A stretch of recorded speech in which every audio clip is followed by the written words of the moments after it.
प्रिय विद्यार्थियों, आज के लेक्चर में हम डिज़ाइन ऑफ शाफ्ट में अध्ययन करेंगे shaft subjected to bending moment only. Shaft पर जब केवल बेंडिंग मोमेंट लग रहा है तो उसकी डिज़ाइनिंग करनी है। और shaft subjected to combined twisting and bending moment. Shaft पर जब दोनों ही लोड लग रहे हों, ट्विस्टिंग और बेंडिंग, तब इसकी डिज़ाइनिंग करनी है।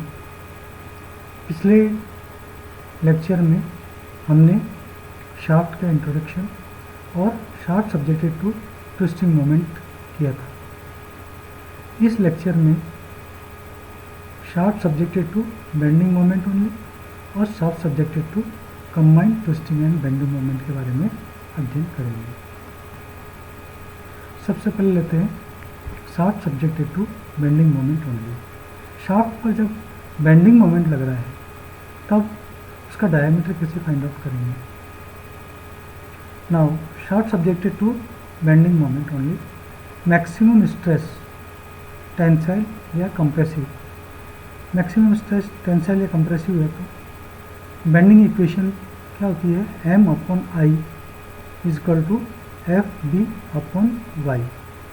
M is the bending moment, I is the moment of inertia of cross sectional area of the shaft about the axis of rotation।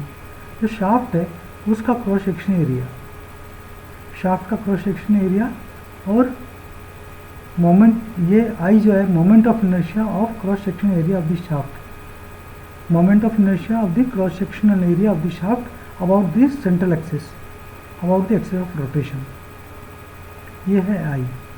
और FB है बेंडिंग स्ट्रेस, और Y is the distance from the neutral axis to the outermost fibre. जैसे कोई एक shaft है और उस shaft के न्यूट्रल एक्सिस से, सेंटर में वाला जो एक्सिस है वो न्यूट्रल एक्सिस कहलाएगा।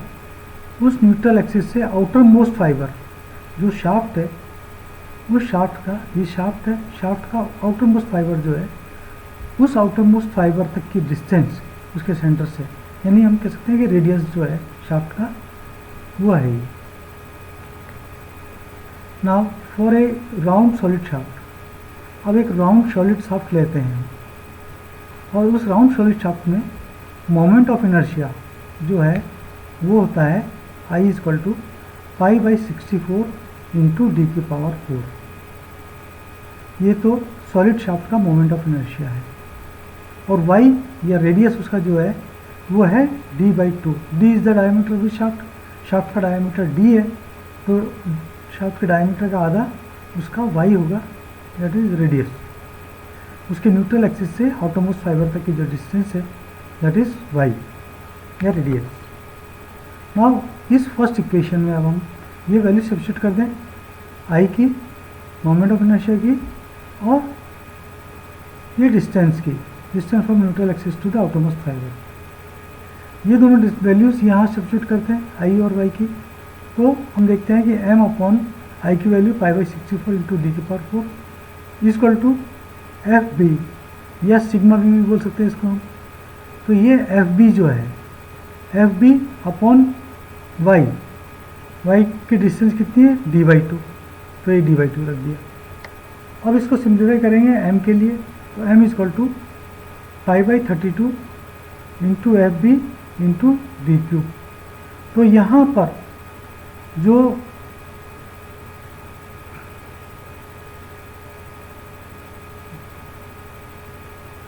बेंडिंग मोमेंट आया वो आया π/32 into bending stress into shaft का डायमीटर का पावर 3। तो इस इक्वेशन से यदि हमें उसका बेंडिंग मोमेंट मालूम है, यदि शाफ्ट पर बेंडिंग मोमेंट लग रहा है, M बेंडिंग मोमेंट लग रहा है, और उस शाफ्ट के मटेरियल का बेंडिंग स्ट्रेस मालूम है हमें, तो हम इससे इसका डायमीटर D फाइंड आउट कर सकते हैं। ये दोनों चीज़ मालूम होने पर ये D डायमीटर हम निकाल लेंगे। देन शाफ्ट डायमीटर D में बी डिटरमाइन। अब हम केस लेते हैं फॉर होलो शाफ्ट का। अभी तो हमने सॉलिड शाफ्ट पे बेंडिंग मोमेंट देखा था, अब होलो शाफ्ट पे।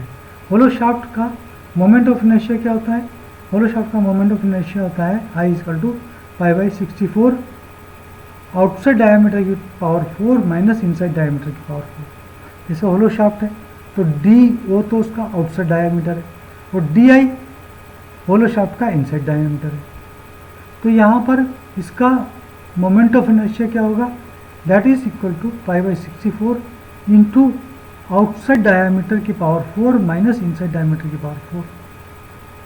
ठीक है, अब इसमें से आउटसाइड डायमीटर की पावर 4 को हम कॉमन ले लेते हैं, तो अंदर क्या बचेगा? 1 माइनस के की पावर 4। यहाँ पर जो के है ये एक रेशियो है D I upon D O या D I upon D zero. Inner dia upon outer dia का रेशियो जो है वो के है। तो यहाँ पर ये जो D I upon D zero है इसकी जगह हमने के रख दिया, तो ये 1 माइनस के की पावर 4 हो गया। And y equal to D zero upon 2, Y की वैल्यू है हमारे पास D zero upon 2। Hollow shaft का आउटसाइड डायमीटर का आधा उसका रेडियस हुआ। नाउ इन इक्वेशन 1 पहले वाली इक्वेशन में अब हम ये i और y की वैल्यू सब्स्टिट्यूट कर देंगे। तो i की वैल्यू यहाँ रखी π/64 डी जीरो की पावर 4 इंटू 1 माइनस के की पावर 4 और ये ऊपर m है ही, फिर ये f भी एज इट इज़ है और यहाँ पर y की वैल्यू जो कि रेडियस है शाफ्ट का that is D zero by 2 वो रख दिया। अब इसको हमने सिंप्लीफाई किया m के लिए बेंडिंग मोमेंट के लिए, तो m will be equal to π/32 F B bending stress into outside diameter का cube 1 minus inside diameter upon outside diameter की पावर 4। नाउ इस इक्वेशन से हमें आउटसाइड डायमीटर जो है वो ज्ञात हो सकता है, जबकि हमें बेंडिंग मोमेंट मालूम है, इसका बेंडिंग स्ट्रेस मालूम है और के रेशियो मालूम है, तो हम इसका आउटसाइड डायमीटर फाइंड आउट कर सकते हैं कि शाफ्ट का आउटसाइड डायमीटर कितना है।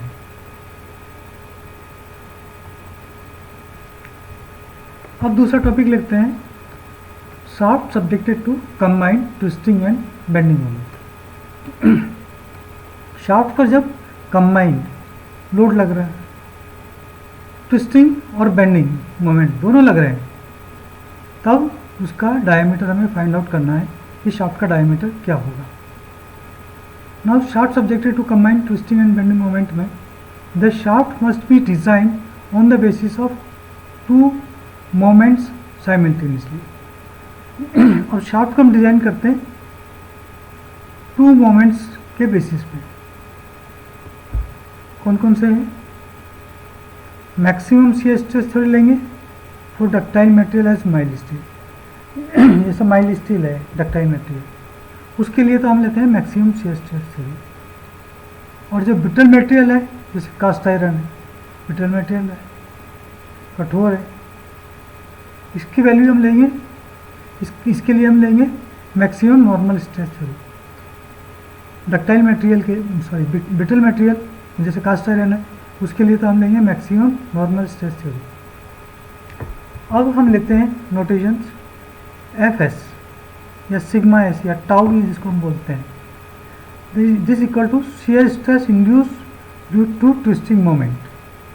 ट्विस्टिंग मोमेंट के कारण जो शियर स्ट्रेस प्रोड्यूस हुआ वो है एफ एस। और F B is a bending stress, tensile और कंप्रेसिव दोनों में किसी में भी हो सकती है, induced due to bending moment. Bending moment के कारण जो बेंडिंग स्ट्रेस डेवलप हुआ उसको हम डिनोट कर रहे हैं एफ बी से। Now according to the maximum shear stress theory, maximum shear stress theory के अकॉर्डिंग क्या है? The maximum shear stress in the shaft, shaft में मैक्सिमम शियर स्ट्रेस क्या होगा? That is F S maximum. Maximum shear stress is equal to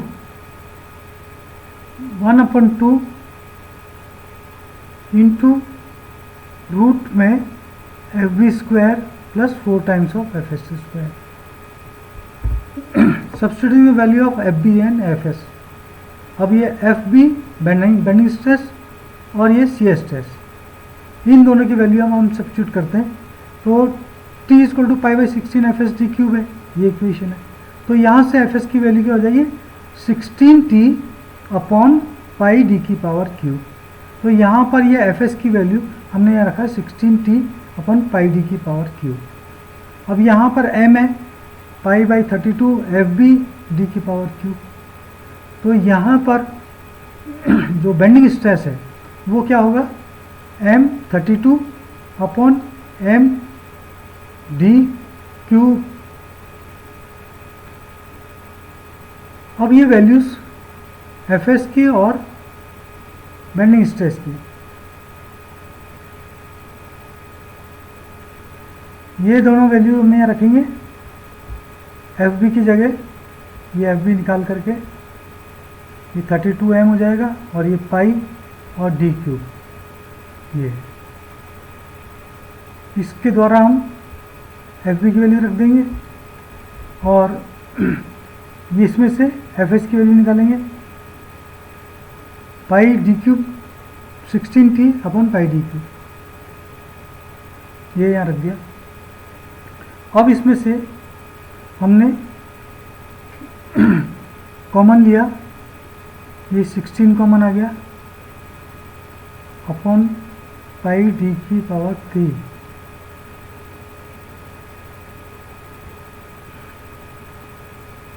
now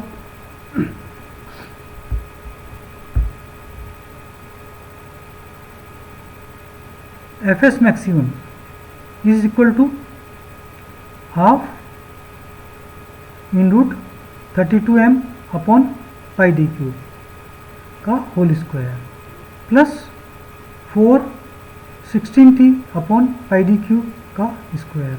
इसमें से 16 common ले लिया, 32 कॉमन लिया तो ये नीचे 2 था तो ये 16 हो गया, और पाई डी क्यूब कॉमन ले लिया तो अंदर रह जाता है in root M square plus T square. अब इस पाई डी क्यूब को तो यहाँ ऊपर ले गए और 16 को नीचे ले आए तो हमारे पास ये इक्वेशन होगी pi by 16 F S maximum into D cube is equal to in root of M square plus T square.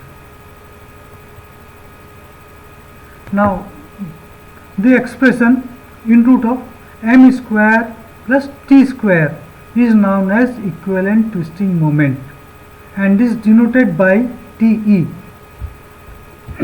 यहाँ पर ये जो in root of M square plus T square है इसको हम इक्विवेलेंट ट्विस्टिंग मोमेंट बोलेंगे, और ये इक्विवेलेंट ट्विस्टिंग मोमेंट है और इसकी वैल्यू है TE, इसको TE से हम डिनोट कर रहे हैं। Now definition equivalent as that twisting moment, equivalent twisting moment क्या है, as that twisting moment which when acting alone, जब वो अकेला लगता है, produce the same shear stress, तो सेम शियर स्ट्रेस प्रोड्यूस करेगा as the actual twisting moment, जैसे कि एक्चुअल ट्विस्टिंग मोमेंट प्रोड्यूस करता है। By limiting the maximum shear stress F S maximum, maximum shear stress को हम जब लिमिट करते हैं, उसकी लिमिटेशन देते हैं equal to the allowable shear stress, shear stress के बराबर लेते हैं एफ एस के फॉर द मटेरियल, किसी मटेरियल के लिए द इक्वेशन 1 में बी रिटर्न एज, तो इक्वेशन 1 जो है उसको हम, ये इक्वेशन 1 जो है इसको हम ऐसे लिख सकते हैं t is equal to in root of M square plus T square is equal to pi by 16 F S into dq। Now from this expression diameter of shaft may be evaluated। अब देखिए ये जो एक्सप्रेशन है इसमें इक्विवेलेंट ट्विस्टिंग मोमेंट मालूम है, F S आपको मालूम है, shear stress of the shaft material जो इसको हम सिग्मा एस या टाउ से भी रिप्रेजेंट करते हैं, ये मालूम है, तो हम इसका शाफ्ट का डायमीटर क्या स्मॉल डी ये फाइंड आउट कर सकते हैं। Now according to the maximum normal stress theory, पहले हमने देखा था मैक्सिमम शियर स्ट्रेस थ्योरी से, ये मैक्सिमम शियर स्ट्रेस थ्योरी ली थी। अब हम ले रहे हैं maximum normal stress theory. Now maximum normal stress in the shaft, shaft में जब मैक्सिमम नॉर्मल स्ट्रेस है तब F B maximum is equal to half of bending stress plus half of in root of bending stress का square plus 4 times of shear stress का square. ये third equation हो गई। अब इसमें से एफ बी की वैल्यू सब्स्टिट्यूट करेंगे। एफ बी बेंडिंग स्ट्रेस जो है that is 32m upon pi D cube, substitute F B की वैल्यू सब्स्टिट्यूट कर दी। फिर यहाँ पर भी एफ बी की वैल्यू सब्स्टिट्यूट करेंगे 32m upon pi D cube, और यहाँ एफ एस की वैल्यू सब्स्टिट्यूट करेंगे 60t upon pi D cube. अब इसमें से हमने 32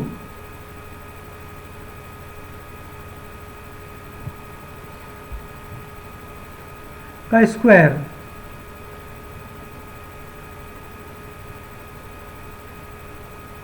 अब ये जो इक्वेशन है, इस इक्वेशन से हमने क्या किया इस 32 अपॉन पाई डी क्यूब को कॉमन ले लिया, 32 अपॉन पाई डी क्यूब। तो यहाँ पर अंदर बचेगा हाफ एम, ये एम है, प्लस यहाँ पर ये M square plus T square बच जाएगा, और ये बाकी जो है ये सारा का सारा कॉमन आ गया है।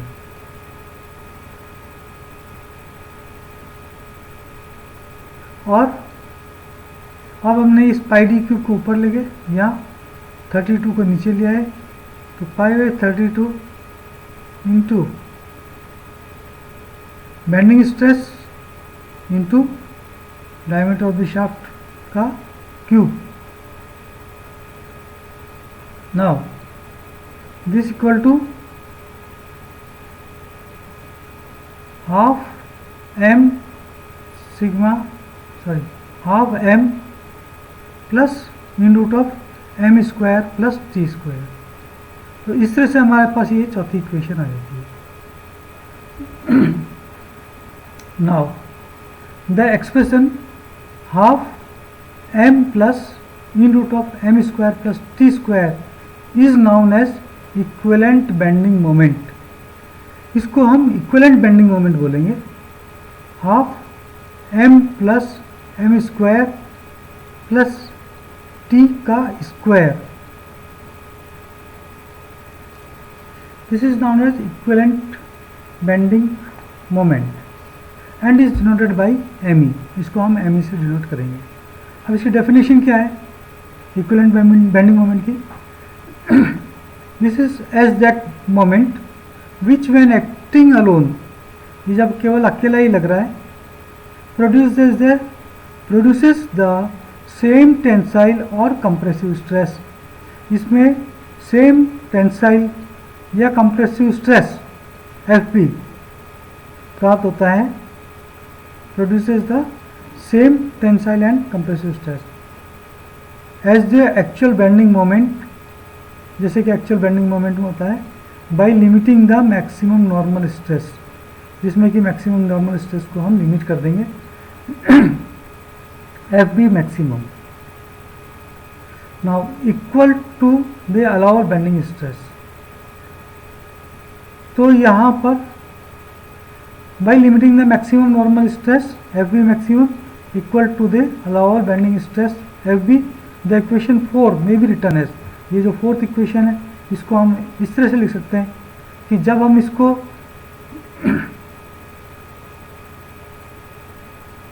इक्विवेलेंट बेंडिंग मोमेंट डिनोट करें तो ये एम ई हो जाएगा, half M plus in root of M square plus T square, और this equal to 32 into bending stress into diameter का क्यूब। तो इस तरह से ये पांचवी इक्वेशन आ गई। इससे हमें इक्विवेलेंट बेंडिंग मोमेंट मालूम है और स्ट्रेस मालूम है, बेंडिंग स्ट्रेस मालूम है, तो शाफ्ट का डायमीटर डी फाइंड कर सकते हैं। Now from this expression diameter of the shaft D में बी डिटरमाइन।